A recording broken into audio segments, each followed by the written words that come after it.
నేను ఒక జ్యోతిష్కుడిగా మంచి కంటే కూడా చెడు చెప్తే జాగ్రత్త పడతారు అనే ఉద్దేశంతో చెప్తా ఉన్నా. ఇప్పుడు కూడా చెప్పడానికి గల కారణాలు ఏమిటి అంటే, అట్లీస్ట్ వీళ్ళు ఏమైనా నివారణ కార్యక్రమాలు మీకు సంబంధించినటువంటి మీ జ్యోతిష్యులను మీ పండితులను కనుక్కొని ఏ దేవాలయంలోనైనా వీటి నివారణ కార్యక్రమాలను మీరే జరిపించుకోండి. పెళ్లికి ముందు జరిపించుకోండి. 10 కాలాల పాటు పిల్లా పాపలతో హాయిగా ఉండండి. అలాగే నా జ్యోతిష్యం ఫెయిల్ కావాలని కోరుకుంటున్నా. వీళ్ళకి సంబంధించిన జ్యోతిష్యం నేను చెప్పింది ఫెయిల్ కావాలని కోరుకుంటున్నా. ఆ వెంకటేశ్వర స్వామి అన్న దయతో వీళ్ళు నేను చెప్పిన జాతకం ఫెయిల్ కావాలని మరీ కోరుకుంటున్నా. ఎందుకంటే నా సక్సెస్ కంటే కూడా వాళ్ళ సక్సెస్ ముఖ్యం. కానీ వాళ్ళ జాతకంలో ఖచ్చితంగా కళత్రం అనేటువంటిది కనిపిస్తూ ఉంది. కళత్రం అంటే విడిపోవడము. కళత్రం అంటే విడిపోవడము. 7th హౌస్లో రాహు ఉన్నాడు, అలాగే లగ్నంలో కేతు ఉన్నాడు. చిన్న పిల్లవాడినట్టుగా చెప్తారు, ముహూర్తం తప్పు. అలాగే వీళ్ళ కాంబినేషన్ షష్టాష్టకాలైన శోభితాది మరియు నాగచైతన్యది. ఒక విషయం చెప్పాలంటే, సపోజ్ మీరు అడిగారు అనుకోండి, గురుగారు మీరు మీకు తెలిసి ఎన్ని మార్కులు వేస్తారండి ఒకవేళ నాగచైతన్యకు Samantha combination plus Naga Chaitanya Sobhita Dhulipala combination అని మీరు అడిగితే నేను క్లియర్గా చెప్తున్నా, చైతన్య సమంత 100కి కనీసం ఒక 50 మార్కులు వేయచ్చు. చైతన్య శోభిత 100కి 10 మార్కులు కూడా వేయలేను. అలాగే సమంత జాతకం 100% బాగుంది ఇండస్ట్రీ పరంగా తీసుకుంటే. అలాగే శోభిత జాతకం తీసుకుంటే 20% బాగుంది కెరియర్ పరంగా నేను చెప్పేది. సో ఓవరాల్గా తీసుకుంటే నేను అడిగేది ఏంటంటే, నేను చెప్పదలుచుకున్న పాయింట్ ఏంటంటే, నాగ చైతన్య కాంబినేషన్ ఆఫ్ శోభిత 100కి 10 మార్కులే, అండ్ నాగ చైతన్య సమంత 50 మార్కులు. సో ఇంత 50 మార్కులు వేసినటువంటి వాళ్ళే విడిపోయారంటే, మరి కాంబినేషన్ ఆఫ్ సమంత నాగ చైతన్య శోభిత కాంబినేషన్లో మరి నేను 10 మార్కులు వేస్తున్నా 100కి అంటే ఇంకెంత ప్రభావం ఉందో చూడండి. ఎందుకంటే శోభిత జాతకంలో చాలా ఎక్స్ట్రీమ్ ప్రాబ్లమ్స్ కనిపిస్తూ ఉన్నాయి. సో ఒక స్త్రీ మూలకంగా వీళ్ళ జాతకంలో వీళ్ళు విడబాటుకు గురయ్యే అవకాశం ఉంది. అలా జరగొద్దని కోరుకుంటా ఉన్నా. నేనే ఓడిపోవాలి, నా జాతకమే ఫెయిల్ అవ్వాలని కోరుకుంటా ఉన్నా. అలాగే స్వయం ప్రకటిత యూట్యూబ్ మేధావులు, స్వయం ప్రకటిత యూట్యూబ్ జర్నలిస్టులు గుర్తించాల్సింది ఏంటంటే, ఇదే నాగచైతన్య సమంత విడిపోతారని నేను ఎంగేజ్మెంట్ అప్పుడు చెప్పాను. ఇప్పుడు కూడా మళ్ళీ వీళ్ళు కూడా విడిపోతారని చెప్తా ఉన్నాను. సో నన్ను విమర్శించే ముందు నేను చెప్పిన వీడియో ఒకసారి చూసి, సమంత గురించి నాగచైతన్య గురించి చెప్పిన వీడియో చూసి మీ స్వయం ప్రకటిత మీ మేధావితనానికి పనిపెట్టుకోండి. సో వీళ్ళైతే విడిపోవద్దని కోరుకుంటా ఉన్నాను నేను. అండ్ ఇంకా నేను చెప్పాల్సింది చెప్పాను. 100% వీళ్ళకు విడాకులు అనేటువంటివి కనిపిస్తూ ఉన్నాయి. 2027 తర్వాత వివాహం అవుతుందా అవ్వదా ఏమవుతుంది అవన్నీ క్వశ్చన్ మార్కులే. బట్ ఫైనల్గా చెప్పదలుచుకుంది మాత్రం ఖచ్చితంగా ఎడబాటు అనేది ఉంటుంది ఇద్దరి మధ్యలో, శోభిత అండ్ నాగచైతన్య మధ్యలో. శ్రీ మహాగణాధిపతయే నమః. ఐం మహాసరస్వత్యే నమః. శ్రీ లలితాంబికాదేవ్యే నమః. నాగచైతన్య శోభిత ఎంగేజ్మెంట్ జరిగినటువంటి ముహూర్తము బాగలేదు అంటున్నారు, నిజమేనా గురువు గారు అని ప్రశ్న.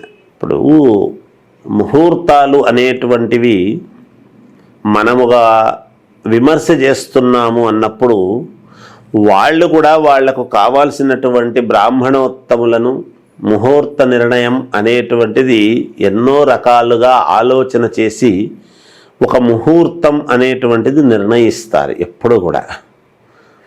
అయితే చిన్న చిన్న దోషాలు ఏవీ లేకుండా ముహూర్తాలు కావాలి అంటే ఎవ్వరికీ దొరకవు. మనం ఒకటి గుర్తుపెట్టుకోవాలి ఎప్పుడు కూడా. ఇంకొకరిని విమర్శిస్తున్నాము వెంటనే అంటే, ఇదే విషయంగానే మరి అయోధ్యలో రాముల వారి యొక్క గుడి ప్రతిష్ట విషయములో కూడా ఇది కరెక్ట్ కాదు అది కరెక్ట్ కాదు అని అన్నారు. ముందు ఒక మాట అనేస్తారు, నరము లేని నాలుక అనేటువంటి ఇదితో ఏది మనకు నచ్చితే ముందు అది అనేయడం అనేటువంటిది ఎంత మాత్రము కరెక్ట్ కాదు. ఎప్పుడూ కూడా ఎవరిని మనము విమర్శించటం అనేటువంటిది అది అంత గొప్ప విషయముగా అనిపించదు ఎప్పుడూ కూడా. కానీ ఇక ముహూర్తము పెట్టినటువంటి వాళ్ళు కూడా పండితులే కదా, అంత మాత్రం ఆలోచన లేకుండా ఎలా చేస్తారు అనేటువంటిది మనం గమనించాలి. నిజానికి ఆ ముహూర్తము చాలా అంటే చాలా మంచిది, ఉన్న వాటిల్లో అన్నిటికీ అనుకూలముగా ఉండేటువంటిదే. వాళ్ళ బంధము చాలా యోగవంతముగా గొప్పగా ఉండటానికి కావాల్సినటువంటి ముహూర్తమే అది. దాంట్లో ఎంత మాత్రము తేడా లేదు. ఎందుకంటే మనము పండితులమే, అందరూ పండితులే, కానీ మనము అందరికీ అర్థం కావాలి అనేటువంటి ఒకరొకరి వ్యవహార శైలి ఒక్కొక్క రకంగా చెబుతూ ఉంటారు. కానీ అప్పుడే తెలుస్తుంది అందరికీ కూడా ఆ ముహూర్తం యొక్క బలం ఏమిటి అనేటువంటిది. ఎంతో కాలంగా వాళ్ళకు ఉండేటువంటి పరిస్థితుల దృష్ట్యా చూసుకొని అనుకూలవంతమైనటువంటి ముహూర్తమే పెట్టారు అనేటువంటిదైతే నేను ఘంటాపదముగా చెప్పగలను. ఇక రెండవ విషయం, నాగ చైతన్య శోభిత విడిపోతారని కొందరు జాతకాలు చెబుతున్నారు, అది నిజమేనా అని ప్రశ్న వేస్తున్నారు. అసలు జాతకము చెప్పడము అనేటువంటిది ఏమిటి అంటే ప్రామాణికము. మనము ఎవరైనా ఒక వ్యక్తి అడిగారు అంటే ఆ వ్యక్తికి చెప్పాలి జాతకం అనేటువంటిది. ఎంత లిటరరీ పర్సనాలిటీసు, లెజెండ్స్ లేదా సినిమా వాళ్ళు అందరికీ కావాల్సినటువంటి వ్యక్తులే అయినా వాళ్ళ జీవితాలను తీసుకొచ్చి మనము బహిర్గతము చేసేటువంటి అధికారము ఎంత మాత్రము మనకు లేదు. వాళ్ళు సినిమా నటులుగా మనము మెచ్చుకోవచ్చు, యావత్తు ప్రజానీకము వాళ్ళను ఆదరించవచ్చు, కానీ వాళ్ళ వ్యక్తిగతముగా ఉండేటువంటి విషయాలను బయటికి తీసుకొచ్చి బహిర్గతము చేసేటువంటి అధికారము మనకెక్కడిది లేదు కదా. అడగవచ్చును ఉత్సుకతతో, ప్రతి వాళ్ళు సెలబ్రిటీస్ కాబట్టి వీళ్ళది ఎలా ఉంటుంది అని అడిగితే ఏది యోగవంతమైనది, అసలు పండితుడు చేయవలసినటువంటి మొదటి పని ఏమిటి అంటే నీకు బాగుంటుంది, నీకు మేలు జరుగుతుంది అనేటువంటి పాజిటివ్ మాట తప్ప మన నోటి వెంట వేరే ఇంకొకటి రావాలి అని ఏ పండితుడు అనుకోకూడదు కదా. అలా అందుకని కదా దేవాలయం దగ్గరికి పోయినా ఇంకొకరి దగ్గరికి పోయినా పండితులు కనపడితే అయ్యా నమస్కారము అంటే నాయనా బాగుండండి అనేటువంటి మాట అంటే నిజంగా బాగలేని వాడు కూడా బాగయ్యేటువంటి దానికి అనుకూలమవుతుంది కదా.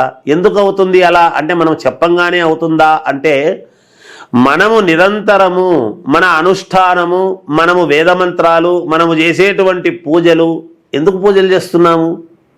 ఒకవైపు బాగుండాలి అనేటువంటి ఇది పూజలు చేస్తూనే కొంతమంది బాగుండరు, మరి మనం ఇదే నోటితోనే బాగుండరు అని చెప్పడంలో ఆంతర్యం ఏమిటి అంటే బెదిరిస్తున్నామా, బ్లాక్మెయిల్ చేస్తున్నామా, లేకపోతే మన ప్రతిభ ఏమైనా మసకబారుతుందేమో అనేటువంటి అభిప్రాయంతో చెప్పుకుంటున్నామా?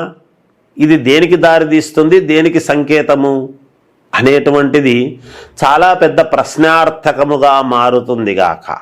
అయితే వాళ్ళు ఎప్పుడు విడిపోరు, ఎవ్వరైనా కలిసి ఉండాలి, జీవితాంతము బాగుండాలి అనేటువంటి అభిప్రాయముతోనే పెళ్ళిళ్ళు అన్నీ కూడా చెయ్యాలి. అది మన ధర్మం.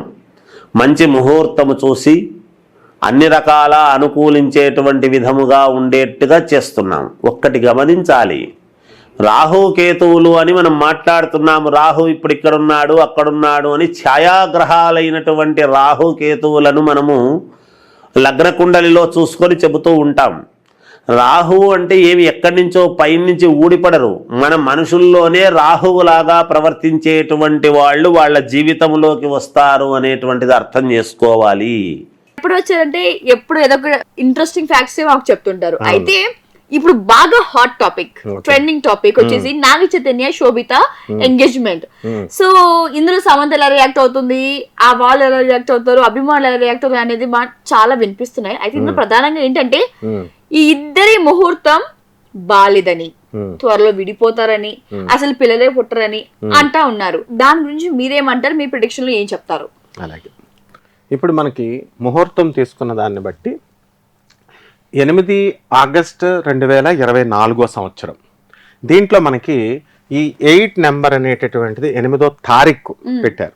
8వ తారీఖు అనేటటువంటిది శనికి సంబంధించినటువంటిది అనమాట.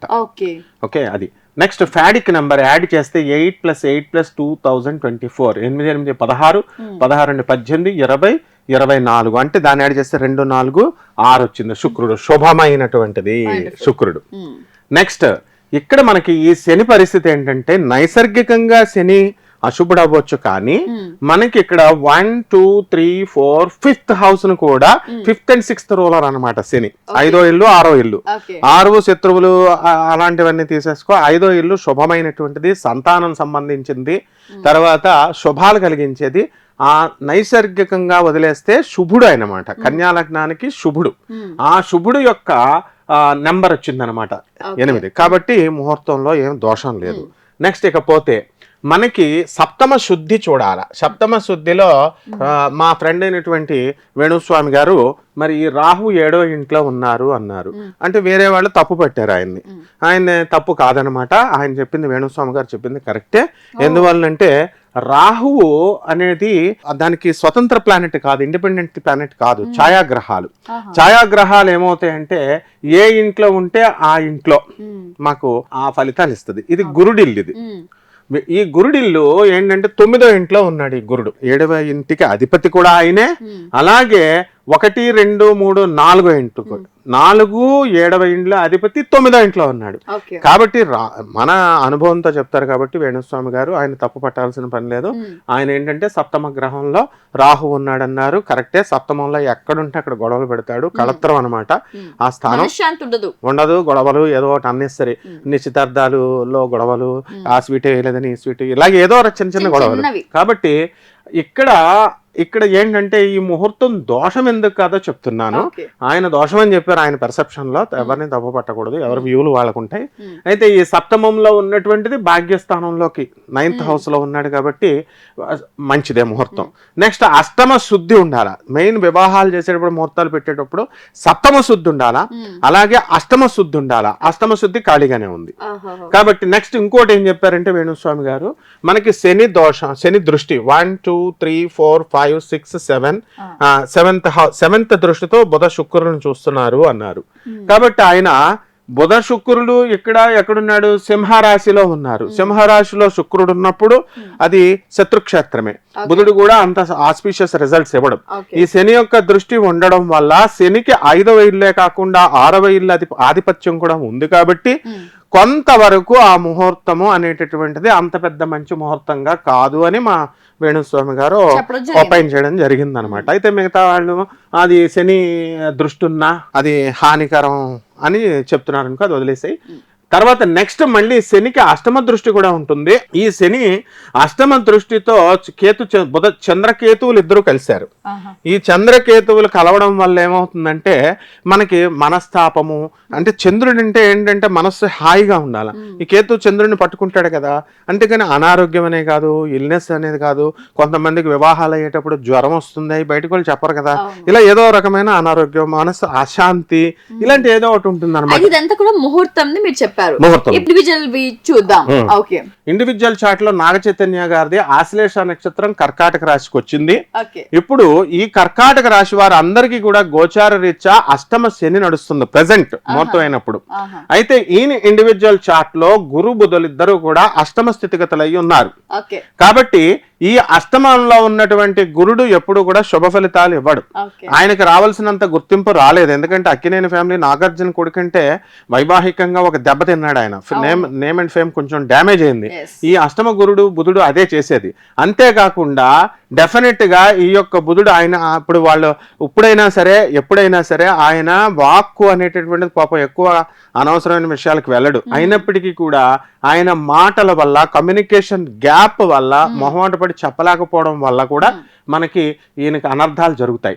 అయితే ఇక్కడ వివాహాలకు సంబంధించి ఈయన యొక్క శుక్రుడు బాగున్నాడు, కుజుడితో కలిసి ఉన్నాడు. కాబట్టి ఈ ఇమోషన్స్ ఇవన్నీ కూడా, ఫీలింగ్స్ అన్ని కూడా బాగానే ఉంటాయి.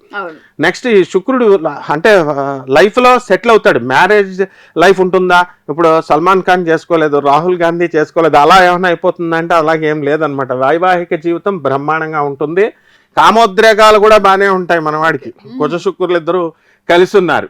కాబట్టి మనకి ఇప్పుడు కావలసినది ఏమిటంటే, ఇక్కడ మనకి సప్తమ స్థితిగతుడైనటువంటి చంద్రుడు శని, ఆ శని మనకి బ్రహ్మాండంగా మన వాడికి ఉన్నాడు. కాబట్టి ఈ ఆయన విషయంలో వివాహం అనేటటువంటిది విషయంలో సెకండ్ టైం ఈ శుక్రుడు ఎంతమందితో కలిస్తే అంతమంది వైవాహికం జరుగుతుంది. 2 ఉన్నాయి కాబట్టి 2 వివాహాలు జరుగుతాయి. ఓకే, అయిపోయింది. అంటే ఇది ఫెయిల్ అయ్యేటటువంటి ఛాన్స్ లేదు నాగ చైతన్య దృష్ట్యా. ఇకపోతే సంతానం అంటున్నారు. సంతానం దగ్గరికి వచ్చేసరికి 1 2 3 4 5 ఫిఫ్త్ హౌస్ లో రవి ఉన్నాడు. అండ్ రవి ఉన్నప్పుడు సింగిల్ సంతానం ఉంటుంది, అంటే అల్ప సంతానం ఉంటుంది. మొత్తం సంతానం లేకపోవడం ఉండదు. ఒక బిడ్డ అయినా కంపల్సరీ పుడతాడు అనమాట. కాబట్టి సంతానం లేదు అని ఎవరైతే మరి చెప్తున్నారో మనకు తెలీదు, వాళ్ళకి ఇది అల్ప సంతానము రవి కనుక అని క్లియర్ గా చెప్పబడింది. ఆయన 2వ స్థానాధిపతి కాబట్టి ఎట్టి పరిస్థితుల్లో బ్యాట్ చేయడు. It is crystal clear. And next coming to Sobhita దగ్గరకు వచ్చేసరికి మనకి వికీపీడియాలో ఆమె జాతకాన్ని బట్టి మరి ఈ యొక్క వృషభ రాశి అని చెప్పడం జరిగింది. అయితే వేణుస్వామి గారు మనకి ధనుస్సు రాశిని బట్టి ఆయన ప్రెడిక్ట్ చేసుకుంటూ వెళ్ళారు. ధనుస్సు రాశిని బట్టి వెళ్ళినప్పుడు 1 2 3 4 5 6 7 and 8 ఓకే, ధనుస్సు రాశి నుంచి మనకి కర్కాటక రాశికి 8th హౌస్ అవుతుంది. ధనుసు రాశి ఇది 1 2 3 4 5 6 7 and 8. అప్పుడు వేణుస్వామి గారి స్పెషాలిటీ ఏంటంటే ఎప్పుడైనా సరే ఆయన అబ్జర్వ్ చేస్తున్నాం కదా, షష్టాష్టకాల మీద ప్రెషర్ ఎక్కువ పెడతారు.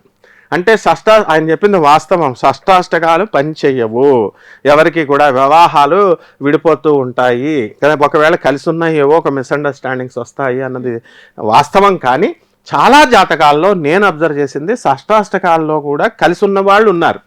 కాబట్టి సంసారాలు బాగానే చేసుకుంటున్నారు, కొట్టుకుంటున్నారు, మళ్ళీ కలిసిపోతూ ఉన్నారు. కాబట్టి ఆ ఒక్క చిన్న పాయింట్ని బట్టి బేస్ చేసుకొని మనం విడిపోతారు అని అనడం సభ్యం కాదనమాట. నెక్స్ట్ ఇకపోతే ఈ యొక్క శోభితాన్ని మనం చూసుకున్నప్పుడు మనకి సప్తమాధిపతి అయినటువంటి ఈ యొక్క బుధుడు మనకి షష్ఠ స్థితిగతుడై ఉన్నాడు. కాబట్టి ఎప్పుడైతే ఈ షష్ఠ స్థితిగతుడు ఉంటాడో అంటే ఒక టైప్ ఆఫ్ ఇప్పుడు ఎనిమీ ప్లేస్ కాబట్టి శత్రుత్వము అనేటటువంటిది చాలా మంది ఉన్నారు. భార్యాభర్తలు కాపురం చేసుకున్న వాళ్ళు సప్తమాధిపతి షష్ఠ స్థితి అంటే ఎలినిటీ ఉండదు, వీళ్ళకి మనసులు కలవవు. అలా అనమాట. అంటే శరీరాలు కలుస్తాయి కానీ మనసు, వీళ్ళ ఆలోచనలు వేరుంటాయి, వాళ్ళ ఆలోచనలు వేరుంటాయి, వీళ్ళ గోల్స్ వేరుంటాయి, అలా అనమాట. కాబట్టి ఆ ప్రాబ్లం రీత్యా కూడా కేవలం ఆ ఒక్క పాయింట్ నుంచి విడిపోతారు అని చెప్పడం కుదరదు. కాబట్టి శోభిత బ్రహ్మాండంగానే కాపురం చేసుకుంటుంది. ఇకపోతే మనము ఈ యొక్క ధనుసు రాశి నుంచే కనుక మనం చూసుకున్నప్పుడు గురుడు భాగ్యంలో ఉన్నాడు. గురుడు భాగ్యంలో ఉన్నప్పుడు మనకి ఎట్టి పరిస్థితుల్లో కూడా వైవాహిక జీవితం దెబ్బ తినదు. కాబట్టి నెక్స్ట్ మన యొక్క ఈ సప్తమ స్థానాన్ని మనకి ఈ యొక్క ఇది గురుడు ఆధిపత్యం ఉన్నటువంటిది 9th హౌస్ లో ఉన్నాడు. కాబట్టి ఆ విధంగా కూడా విడిపోవడం జరగదన్నమాట. శోభితాకి నాగ చైతన్య వరకు